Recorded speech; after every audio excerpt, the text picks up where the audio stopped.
박현경 기자의 인사이드 아메리카. 네, 고령 정치인들의 건강에 대한 우려가 커지고 있는 가운데 도널드 트럼프 전 대통령이 경쟁자인 조 바이든 대통령의 나이에 대해 언급을 했습니다. 나이는 오히려 옹호를 했는데 어떤 의미였는지 알아보도록 하겠습니다. 또 노년기의 치매 발병 위험을 낮추려면 고혈압을 적극적으로 치료하는 것이 큰 도움이 된다라는 연구 결과가 나왔습니다. 박현경 기자. 네, 안녕하십니까. 미치 메코너 공화당 상원 원내대표의 이른바 30초 얼음 사태로 인해서 고령 정치인의 건강에 대한 얘기가 많이 나오고 있습니다.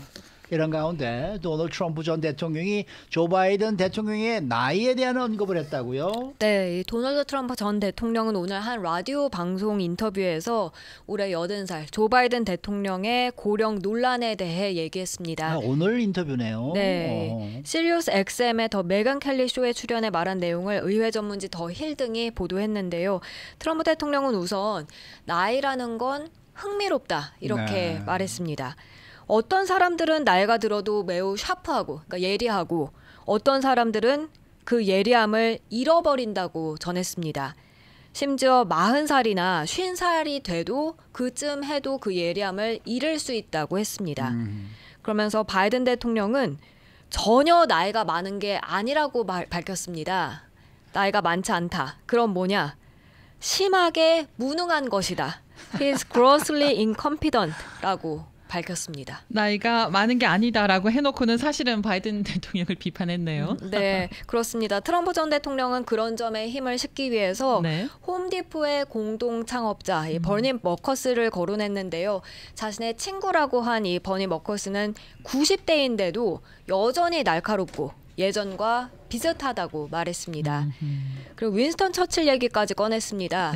처칠은 80대에도 경이로운 일을 했다고 트럼프 전 대통령은 강조했습니다. 네, 이 나이가 많은 이 고령 논란은 뭐 비단 바이든 대통령에게만 국한되지 않으니까 그런 말을 한 거 아니겠습니까? 네, 트럼프 전 대통령이 지금 나이가 77살이죠.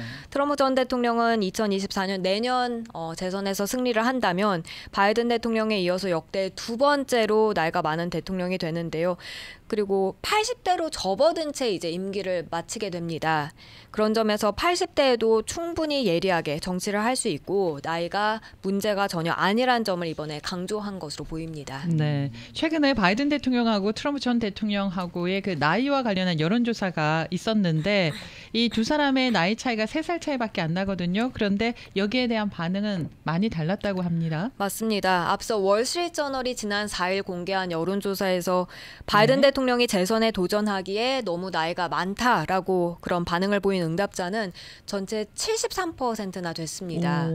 반면 트럼프 전 대통령 나이를 문제 삼은 응답자는요 47%로 절반이 조금 안 됐습니다. 차이가 많이 납니다. 그렇죠. 또 이코노미스트와 유고부가 7일 공개한 여론조사도 함께 살펴보면요 전체 57%. 10명 가운데 거의 6명꼴은 바이든 대통령에 대해서 재선 시 나이가 심각하게 업무를 제한시킬 것이란 입장 나타냈습니다. 그런데 트럼프 전 대통령에 대해서는 그 비율이 30%, 그러니까 거의 그 절반 정도에 그친 겁니다. 이런 조사는 고령 논란이 바이든 대통령에게 집중적인 타격을 주고 있다는 거 잘 보여주는데요. 그렇지만 또 여전히 트럼프 전 대통령도 자유롭지는 못하다는 점을 보여준다는 지적입니다.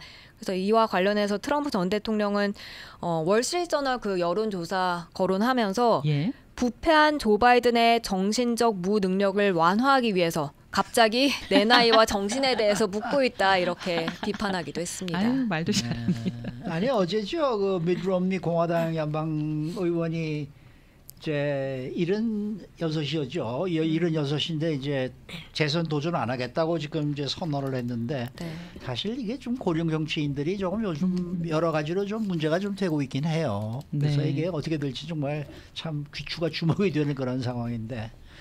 자, 다음 소식입니다. 요즘 치매 관련 연구 결과가 잇따라 나오고 있죠. 노년기의 치매 발병의 위험을 낮추려면은 고혈압을 적극적으로 치료하는 게 큰 도움이 된다. 이런 또 연구 결과가 나왔네요. 네, 미 의학협회가 발행하는 국제학술지 자마 네트워크 오픈 최신호에 그런 내용이 실렸습니다.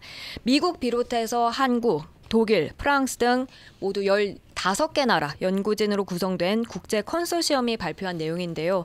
연구팀은 전 세계에서 이뤄진 고혈압 그리고 치매 관련 17개 연구 결과를 종합 분석한 결과 그런 연관성이 관찰됐다고 발표했습니다. 네. 치매의 가장 흔한 위험 요소 가운데 고혈압이 그중에 하나로 꼽혔다는 얘기 아닙니까? 네, 사실 지금까지 이루어진 연구들에서 그렇게 이미 나왔었습니다. 예. 중년기 고혈압의 경우 모든 원인의 치매 위험을 약 60% 높이는 것으로 분석됐습니다.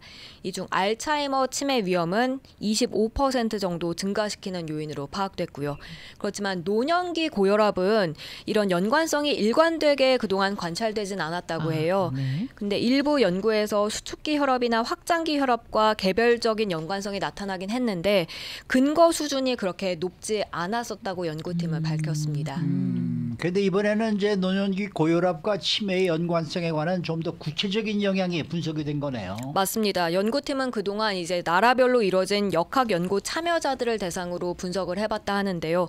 이들 나이가 60살에서 많게는 110살 사이였고요.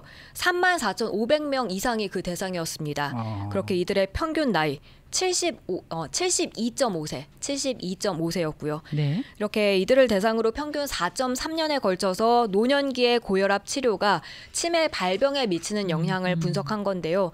그랬더니 고혈압인데도 항고혈압 약 같은 걸로 치료하지 않은 환자 그룹, 이들은 건강한 대조군, 그러니까 혈압이 정상적인 경우보다 치매 위험이 42% 더 높은 것으로 나왔습니다. 네.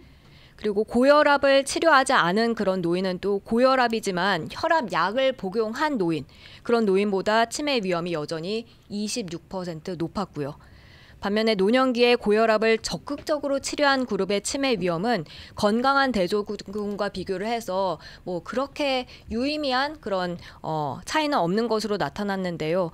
고혈압이지만 혈압 약을 복용한 노인들, 혈압이 정상인 노인보다 치매 위험이 13% 높았다고 하는데 물론 높긴 하지만 그렇게 큰 차이가 나진 않았다는 평가입니다. 네. 또 모든 연령대별로 봤을 때도 혈압 약을 복용하지 않은 고혈압 노인들보다 치매 위험은 낮게 나타났다고 합니다. 네, 그 말은 다시 말하면은 치매 위험을 줄이려면은 고혈압 치료를 좀 적극적으로 해야 된다 이런 뜻이 되겠네요. 네, 그렇습니다. 치매는 현재 잘 아시다시피 마땅한 치료법이 없기 때문에 네. 예방에 초점을 맞추는 게 중요하다 하는데요. 이번 연구에서 적극적인 고혈압 치료가 치매 위험을 낮추는 연관성, 연령, 성별, 인종에 따른 차이 없다고 하면서 노년기에 발생할 수 있는 치매 위험 낮추기 위해서라도 고혈압을 보다 적극적으로 치료하는 게 굉장히 바람직하다. 그렇게 전문가들은 강조하고 또 강조했습니다. 네, 어제 또 전해주신 것처럼 치매를 예방하는 방법 중에 하나라 몸을 많이 움직여라. 라고 또 얘기하셨잖아요. 네, 생각도 많이 해야 되고 네. 적극적인 사고를 해야 되고 이런 그러니까 것들이 이렇게 발표되는 치매 예방법을 이렇게 쭉 들어보면은 예. 그 노인병을 예방하고 노인병을 잘 치료하는 사람들이 확실히 치매에 걸릴 그 이 퍼센티지가 낮아진다는 그러한 다 똑같은 결론인 것 같아요. 네. 그러니까 이 그렇네요. 고혈압도 사실은 일종의 이제 성인병, 노인병 그렇죠. 아니겠습니까? 그렇죠. 그것도 그렇고 뭐 나이를 먹으면 많이 움직여라, 뭐 그것도 마찬가지고, 네. 그러니까 항상 이렇게 좀 자기 몸 생각하시고 약도 먹고. 고혈압인데 뭐 나는 약을 안 먹고도 고칠 수 있어. 그러고 계속 안 드시는 분들도 막 꽤 있는 걸로 제가 알고 있는데 네. 그것도 참 약을 안 문제가 드시려면요 식사 조절 굉장히 잘 하셔야 되고요, 운동을 하셔야 되고요. 그렇게 해서 고혈압이 좋아졌다는 그런 경우들이 많이 있거든요. 약을 안 드시려면 몸을 많이 움직이고 음식도 잘 관리하셔야 됩니다. 네. 네. 수고 많으셨습니다. 감사합니다. 박현경 기자였습니다.